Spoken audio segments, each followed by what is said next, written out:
Hey, what's up? It's Josh Todd from Buckcherry, and you're watching CMS TV. Check it out.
And joining us today from the San Francisco Bay Area hard rock heavyweight veterans Night Ranger, we got guitarist Brad Gillis with us. Brad, thanks for coming on the show. How are you doing, man? Doing fine. Kind of back to work, kind of digging that, with this 14, 15-month hiatus of not gigging. It was a tough one on us, but we did 3 in a row last weekend. And, man, we just got booked on that Rock Fest in Cadott, Wisconsin this Friday. Kind of a last-minute thing, but that's gonna be a crazy one. Sure, man. Yeah. Well, yeah. Well, you just alluded to the fact you just played some shows this past week, and go ahead and I guess talk a little bit about how great that felt to finally get back out there. After this last year and a half of not really knowing where live music was going when things would open up. Well, we kept ourselves busy through this downtime doing a record, which was great.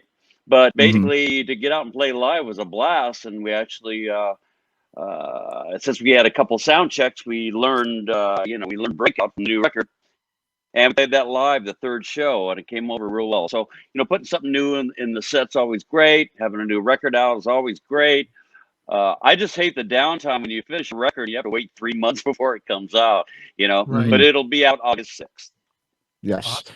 Absolutely. Yeah. So, I mean, obviously, when you've been around as long as Night Ranger has been, there's not a lot of firsts, when you've been together for 40 plus years or something. But obviously, yeah, this, as you just kind of alluded to again, this was definitely, I'm sure, first in terms of how you guys recorded the new record, ATBPO. So tell us a little bit about what of a different experience this recording was compared to obviously how you guys normally record a new record. Well, under the situation, we had to come up with a way to be able to come up with these ideas and actually record. Everybody has their own home studio, which is a blessing. And we started out with, believe it or not, Zoom calls with Jack Kelly and me, and just jamming around on Zoom, everybody throwing in ideas and kind of recording it on a little, on my phone or something, Zoom computer, then record on my phone, come up with these ideas. And that kind of went real well. And once we had a bunch of ideas down and figured out the arrangement, we threw it to Carrie Kelly, our other guitar player, and Eric Levy, our keyboard player, and they threw in their 2 cents on what to add and this and that. And we had Kelly Kagi, our drummer, go into a big studio in Arizona where he lives now and record the drums. Great drum sound. Did a great job. Once we had that, it was just flying those the drums and songs around everybody's studio, and everybody start putting their own parts on it. And then we get together and we talk about it and do another Zoom call and go over stuff. And it was a strange way to do a record, but I tell you, man, I think it turned out great. I'm very happy with it. Yeah, I mean, yeah, absolutely. The tracks I've heard sound great so far. Once again, it's ATBPO stands for And the Band Played On. And speaking of playing on, I mean, Night Ranger, you guys have been obviously playing on for decades now. In fact, I think next year will be 40 years since the release of Dawn Patrol, which is crazy to think it's been that long since, you guys released that album. 40 years? That's what it is, right? Yeah, exactly. We came out in the 1800s. Yeah, but yeah, it was 40 years. And one of the things that that I really enjoy and respect about you guys for doing is that you are continuing to release new music on a consistent basis. I mean, you've released, I think, a new record about every 3 years or so now for the last 15 years or so. And I think there's a lot of bands from your era, in that era, the 80s, and your sound and the from the early 80s, they sort of these days tend to sort of, and understandably, I get it, but they tend to sort of rest on their laurels when it comes to creating new music, and they prefer to, just kind of go out there and play the hits that their band is known for. So why is it important, for Night Ranger to continue to write and record new music, even though you guys could obviously easily do the same? You could just simply play your hits from the past and, just do that instead of playing new music. Man, it's in our blood. I got to tell you, man. Doing new records is always a blast. We've had Frontiers records out of Italy, all over us, past decade or so. And they, as long as we want to put something out, we got fresh ideas in our head. We go with it. We had to go into this strange COVID situation to record it, but it's in our blood to do a record every couple of years. It keeps the band kind of excited and fresh too. You know what I mean? And then we always throw in a song or two in the set when we go out for familiarity with the crowd and kind of announce something new. And, we always have those, the videos that come out. We did one for Breakout and Bring It On Home, the second single. So, we have a great core fan base, which helps. And so they're excited about new records too. So, like I said, it was a blast to play Breakout the other night. And what's great about it, it's up, it's fiery, it's got that classic Night Ranger dual guitar harmony thing, and then the solos, and Jack kicks butt on this. He sang his butt off on this record, man, on this song especially, and he's all excited about it. So, that excitement kind of keeps us kind of moving and going and stretching out, and creates excitement for us. No question. Now, Brad, obviously you've done 2 records now with Carrie, and you're the primary guitar guy, and then Carrie comes in, and before that was Joe Hoekstra, and you've worked with different guys now over the years. How is it different now working with Carrie now that you've got a couple records versus like when you were working with Joel, or even way back in the day when you were working with Jeff? Well, obviously, for someone to join this band, they got to be up to par with all the other musicians. And that what I'm saying is be able to be a great player, be able to sing well, and just the attitude. When you're on the road, you're actually, living with this, whoever joins the band, and, doing bus tours and such. You want to make sure everybody gets along. Carrie's great. He brings a lot to the table. Great guitar player, got that tone. And we're all happy to have him in the band. And Joel was great too. And it's just finding the right guy. Sure, definitely. And one of the things, Brad, I'm an old school Night Ranger guy. Like I have been around for those 10 years that are actually 40 years. I remember seeing you guys. The first time I saw you guys was in Cleveland at a WMMS coffee break concert eons ago on Dawn Patrol. I think it was at Cleveland Music Hall. And then I saw you as recently as I think 2 years ago at the Northfield Roxino. So I've kind of spanned the gamut. And the one thing that I really notice, especially watching you now, is you guys still very much enjoy playing live. And I think it's almost to the point maybe you enjoy it more now. It comes off to the crowd like you enjoy it more now than maybe you did in the heyday. A, is that true? And B, what is it about the performance now that is so enjoyable for you guys night after night? Well, you got to realize, we all think our lucky stars will still be playing after 40 years, being in the same band. It's kind of a pinnacle point for any band, to be able to play decades and stay together and play live. And, back in the day, you guys, we were doing 250 shows a year, in the 80s when we came out with her. And that's a lot. And, even though we were young, it got tiring. It'd take a toll on you, especially the long 2-3 month bus tours. But now things are different because we don't play as much. So when we do, it's more special. You know what I mean? And we're lucky to get on. 10 years back, whatever, we had this 40 show journey for Night Ranger around the country. We went to Europe. We always go to Japan when we release a record. We had our Sammy Hagar tour a couple years ago, and we wow, last year we lost our Sammy Whitesnake Night Ranger amphitheater tour because of COVID. But so, after doing this record in the last year and getting ready to put it out and things opening up, we're all excited just to get back on the road and do what we do, and entertain the crowd. And it's a blast, man. It's, I guess it's as fun or more fun because we're weekend warriors. We go out on a Thursday, play Friday, Saturday, home on a Sunday. We're not on a bus for so long because believe you me, that gets old quick. No question. Do you kind of watch the crowd now especially when you play the new material to see, because obviously it's not like the old days where you could look at a sheet and see, well, we sold 200,000 copies of our record this week. It's not that way anymore. So do you evaluate the new music by seeing how the crowd reacts to it, if they're singing along or if they're grooving to it or clapping along? Is that how you read it now? Yeah, of course. And when we end up doing these theater shows and stuff on our own, where we're the headliner, which we're mostly doing now, it's mainly our fans, which is great. So you got Night Ranger, we got a large core fan base, and they all show up when they can, when we're close or local and in their town. And we always, any new music, you're trying to get a reaction. But I think the videos up to a breakout is up to like maybe 300,000 views, which is great. So we just started playing it this last weekend, the third show of the 3. So we're waiting to just go out and just keep doing it, and people will get familiarized themselves with it, a little more all the time, and new fans and such. And I'm sure a couple months down the line, even after the record's released and stuff, breakout will come across even bigger and better. Sure, no doubt. Bring it on! Hit it hard! The deeper you dig that hole, it's who you are.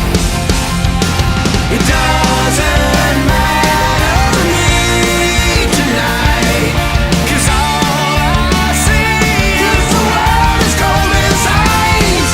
Break out! Come on, little sister, break out!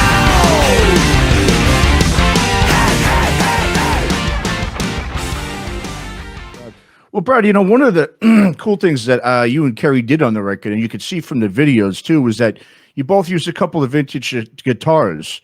You had played, I believe, the 57 Stratocaster and the 52 Les Paul Gold Top, 2 guitars that obviously, totally essential to help create the rock and roll sound back in the 50s. Talk about why you decided to use those on the record. I know you're a guy who likes to, use classic guitars. Was there any specific reason that you went for these guitars this time around? Did it provide you with something that maybe you didn't have on other records? Or? Well, I'm a vintage guitar collector and vintage amp collector, so I got like 100 guitars and about 40 amps. So I picked a couple jewels out that I had, that 52 Gold Top and this 50 Strat, and I just wanted to get some different tones on the record, which the ballad "Can't Find Me a Hero." I played the Strat through a 65 Fender Deluxe reverb amp. It just got that Strat tone, you know what I mean? Which I really wanted for the record. Sure. And there's something about vintage guitars. I mean, it's for real.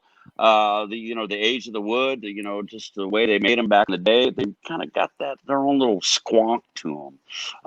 So and then the Gold Top, I just wanted to play some heavier rhythms and just get a little heavier sound on certain songs. But having the luxury of different tones has always been great for me doing records. But I mean, I'm still playing my 62 Red Strat on a bunch of stuff and taking that on the road and playing that live. And live, I only play 3 guitars. I play my 62 Red Strat, and then I play my 85 Fernandez BG replicas they made back in 1985. They made 100 of them. I got a really great one. They both have vintage original Floyd Roses on them, made by Floyd Rose in his garage in 1978. And Eddie Van Halen got the first one, Neil Sean got the second one, and I got the third one. And when Eddie was doing his dive bombs, I wanted to be different. So I started doing way back in the day, before we even made it. I started doing harmonic pull-ups. When Eddie was doing dive bombs going down, I thought I'll be, which, as you could hear on my last note in "Don't Tell Me Love Me" solo, And then one day I was goofing around and I bang. I was looking in the mirror trying to come up with some stage moves, right? And and I banged my guitar and I was playing it, through an amp and playing, and I heard the and oh, look, oh, I got one right here. Hi. Nice. Anyway, anyway, so I was banging around and this thing was shaking. The bar was shaking on the floor, right? And this causes flutter sound. I went, oh, and then, I figured out it was actually this floating on my guitar causing that sound. So I incorporated that in my Don't Tell Me Love Me Solo 2. But using different guitars, different amps, I always try to interject my style in every solo I do. I mean, there's so many guitar players, there's so many great players, but you got to have your own identity. So that's mine, the whole tremolo bar.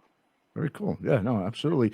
Well, speaking of back in the day, Brad, and live shows, this past March, it marked the 43rd anniversary of one of the all-time, great American rock festivals that take place, the Cal Jam 2 in Southern California back in '78. And you, of course, March 18th, 1978, biggest. There you go. Music day of my life. Go ahead. I'm sure it is. Yeah, no, I was just going to say, obviously, you and Jack obviously both were there with Rubicon. I mean, I think it was like over 300,000 fans that attended there. It was insane. I guess just talk a bit about that performance and experience in terms of what it did to prepare you for your career, as a musician when you started Night Ranger, once you guys started taking off. Well, I was playing in club bands and after high school in the late 70s. And, I was playing in clubs, playing all the whatever music was coming out. And really, a lot of funk was out then. And I really got into playing with a cleaner tone, get those ninth chord, start getting into that. And I kind of learned that whole, I wanted to branch out and learn all it was playing back then was hard rock and a lot of Blue Oyster Cult and Led Zeppelin and all that fun stuff back then. But, so I got in this band playing 5 nights a week, 5 sets a night, got real good at it. Somebody came in and saw me playing. Said, we got this band called Rubicon. Are you interested? I said, sure. I heard they had a record deal on 20th Century Fox Records. So I went and auditioned. They auditioned like 30 guys. And the guy that auditioned right before me is a guy I went to high school with. His name is Danny Chauncey. And he played with 38 Specials the last 30 years. Anyway, wow, yeah. They gave him the gig and said, there's just one more guy. You might know him, Brad Gillis. And Danny goes, yeah, because we kind of grew up in rival bands in high school, right? So, long story short, I got the gig. Jack and I got along, and playing together and such. And they went to LA to do my first record with Rubicon, and we had a semi-hit. I think it was top 20, called "I'm Gonna Take Care of Everything." So. We were this unknown band with a semi-hit or close to a big hit on the radio. We didn't play out much. But the gigs we did were kind of cool here and there. We really didn't play that much live. But there was a gig called the Cal Jam 2, March 18th, 1978, with Ted Nugent, Aerosmith, Hart, Dave Mason, Santana, all these great bands. And they put us the unknown band on there. And what was going on back then, they wanted the biggest rockinest band for each record label back then. On these shows, each label got to throw their biggest band and whatever. 20th Century Fox, we were their only real rock band, but we were funk rock. We had a horn section and everything. Anyway, we were supposed to open the show, and there was, I think it was 350,000 people there, and it was just. And here I just turned 20 years old, biggest gig of my life, and but they thought the slot was too big for an unknown band, so. They put us at the end of the show after Aerosmith, all right? So, and then I think it was Mahogany Rush, too, after Aerosmith. So when we played, there's probably only 250,000 there. Oh, only, huh? But still, yeah. But it was broadcast on TV, and they did a double live record. We were part of that, but it was just huge for us. And we ended up doing another record called American Dreams, and nothing really happened. And then that's when the drummer quit, and Kelly Kagi, our Night Ranger drummer, joined Rubicon. And, I think we did a couple shows with Kelly, but it just wasn't happening. Everybody in the band started going their own way, different bands and such. So Jack and I and Kelly stayed together. and this is late '79-ish, early, and then Jack was good friends with Alan Fitzgerald, the keyboard player, who knew the guitar player from Sacramento named Jeff Watson. And I really wasn't into playing with another guitar player, but when we were going, come on, let's do the Thin Lizzy thing, Allman Brother thing, Leonard Skinner, twin guitars, and Jeff was a whole different style than me. He was more of that fast, fluid picking stuff, and I had more of the blues, whammy bar, melodic style. And when I met Jeff, we just got along great. Just him and I just hit it off real well. And when we went in and do solos with Night Ranger, we figure out what solo fit which guitar player, and also vocals too with Jack and Kelly, what song fit their voice the best. We always wanted to cater to whoever made the song stand out the most. So that's why we figure out what songs Kelly should sing and what solos Jeff and I, and then if him and I would battle out what solo to do, then Jack would come in and go, all right, you guys, do harmonies. Harmonies, but then then Kelly Kagi, our drummer, wrote this little song called Sister Christian. And we were playing that, and I knew I said, hey man, I got to do this solo. And Watson's all right, man, and so I ended up doing the solo, but we recorded it, and the record company, they were pretty smart. You put out a record and you want that first big hit or two, and sure enough, we released off of Dawn Patrol, our first single, Don't Tell Me You Love Me, and MTV had just come out. We did our video. They didn't have enough content for 24/7 to play videos, so he played Don't Tell Me You Love Me literally 25 or 30 times a day. Wow. Then everybody got hip to it and started throwing in videos. Then every record, I think we did about a dozen or more that were big throughout the 80s. But the record company decided to hold off on this little ballad called Sister Christian because they knew it. They knew it was going to be a big hit. So sure enough, we get in to do the second record, and Jack and I wrote You Can Still Rock in America, big theme song, first single off the second record. And then this little old ballad came out, Sister Christian. And it was so huge that we were able to branch off and start to headline on our own, late 83 or 84-ish, something like that. And I remember gearing up a new stage and everything, getting on the bus and, extra buses, trucks with equipment and everything. It's like, wow, our first headline tour.